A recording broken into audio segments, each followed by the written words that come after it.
July 2013 might not be curtains for the Pacific Bioscience Center at Kewalo.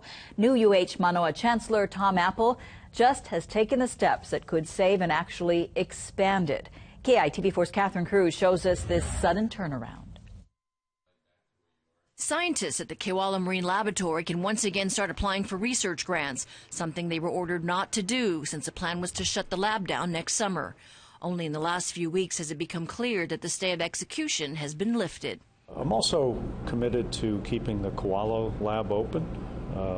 I think it provides real opportunities for both not just research, but also for education and community outreach. The fight to save the money-generating center did not come without some losses.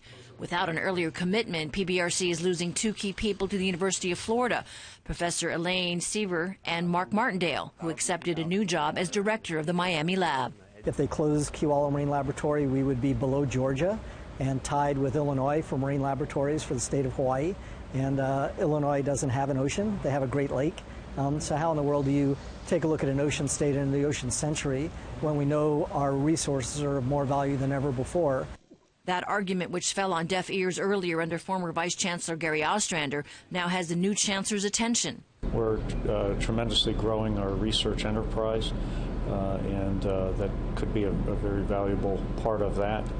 UH has a 20-year lease remaining on the prime ocean point at Kewalo, not to mention a saltwater intake pipe worth an estimated $3 million that's key to the coral marine research underway.